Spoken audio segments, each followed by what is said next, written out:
Season 3 is the season in which Clark has to suffer the repercussions of the choices he made in Season 2. He tried to run from who he is, and he tried to escape being Clark Kent. So, Cal, where you from? Someplace I'm trying to forget.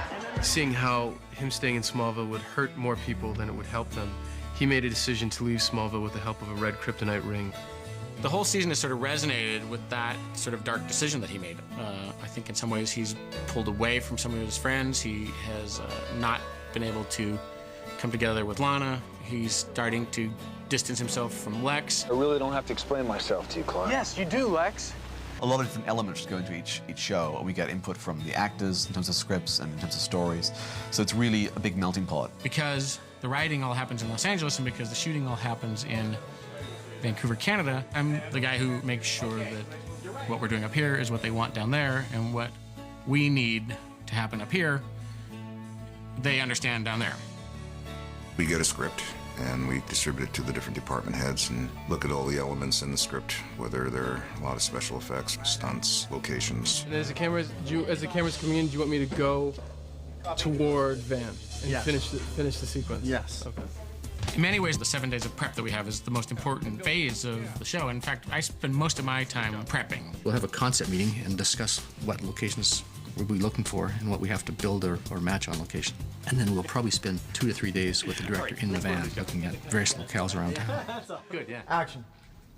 Lana, let her go. Miles and Al always had a pretty clear vision of what the show was meant to look like. I think when I came here, I was sort of able to interpret it and sort of express it to everyone.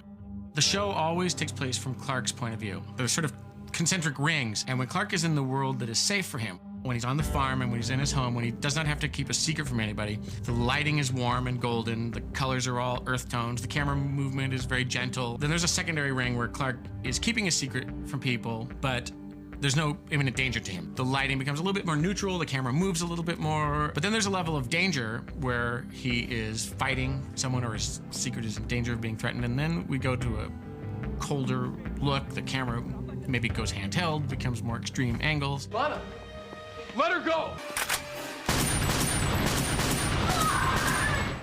Whenever we go to Metropolis, we try and find very clean, hardline architecture, and we let blue and purple and reflective metallics be the dominating color. We've taken those concepts and palettes and designed the backgrounds for each character. So whenever you see Lex, for instance, in his environment, there's always a glass, steel background. We've tried to keep Lionel either in a white or a clinical blue room. Each of the other characters have colors that represent something about them, like Lex is always in black and gray and very urban, cool tone colors, purples and blues and things like that. Clark only wears red, yellow, and blue, like the Superman costume. He also wears red, white, and blue. Very all-American, but that has to be interpreted into a Kansas farm boy in high school look. And Lana's in very pretty colors, and pastels and that sort of thing.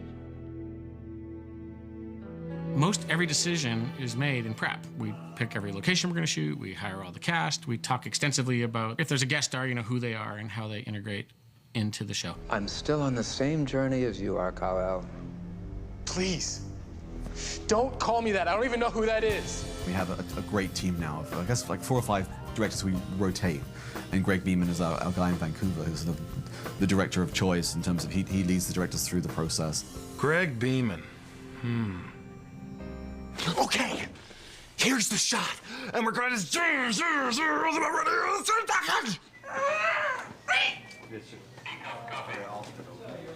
The guy drinks about 14 gallons of coffee every day.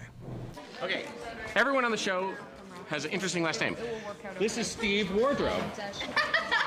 Steve is in charge I'm busy working, though.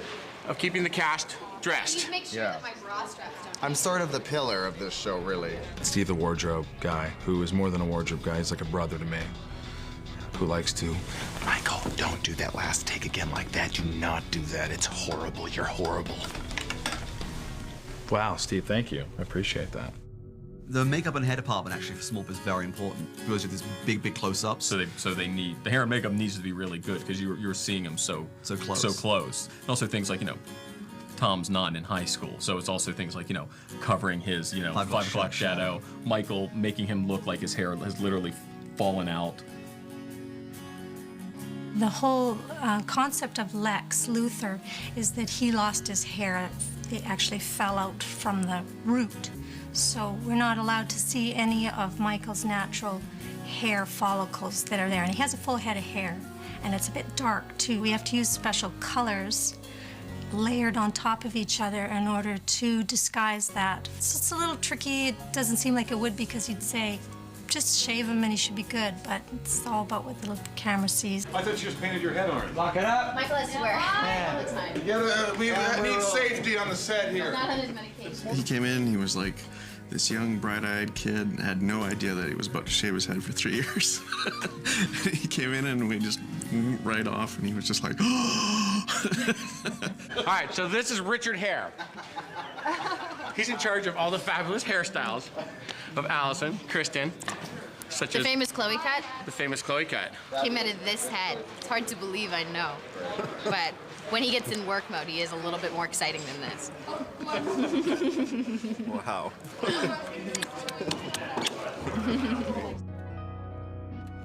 We've always tried to make Lionel's hair as big and as in Lex's face as possible. Well, I think John Glover had shorter hair when he started on the show, and I don't know whether, I can't remember now whether there really was a plan, but he just looked so gorgeous as it got longer and longer, and I think it looks amazing because it makes him look really like, a mega bucks guy. And it also shows that, he's powerful enough that he just does what he wants. We crack each other up. Are you reprimanding me? You're You're officially slowing things down. And I trust them. They've become, it's one of those things where you're doing a serious scene, and instead of saying to the director or somebody, you look at the camera operator, John Davidson, and you say, JD, which one was better? Should I do bigger? He's like, no, last minute, the other one sucked. And I listened to him, Yeah. This is Bucky, the gaffer. Frequently, when watching movies and TV shows, you see the credit gaffer at the end. He's in charge of all the beautiful light on Smallville. The radiant glows, the sparkly eyes.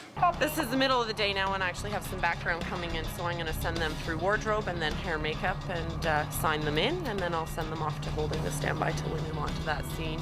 they have to come get me, which is not always easy. I mean, I'm easy to get along with, look at me. But, Michael, they need you on set. Jen, do they really need me on set? Or are you just saying they need me on set? No, Michael, seriously, they really need you on set. Okay, Jen, I'll be there in 5 minutes.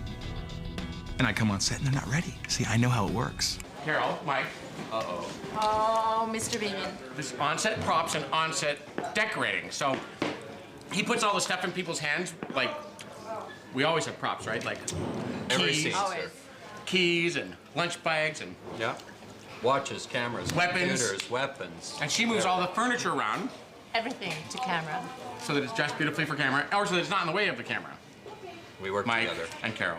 I always get emotionally attached to episodes that I direct. I was really proud of Asylum, which I did in the middle of the season. It took place in the mental institution where Lex was trying to escape, and it was a struggle for Clark because he was trying to protect his secret and at the same time free his friend. You okay? I know your secret. I loved the performance that Michael gave. You son of a bitch. You did this to me.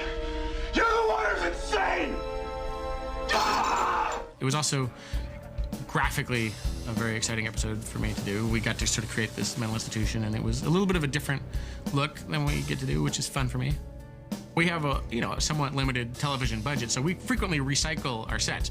The hospital corridor became Lex's padded cell, which became the asylum corridor in Asylum, and then later became Leah Tang's lab. So all the same walls and all the same light fixtures were just sort of turned over.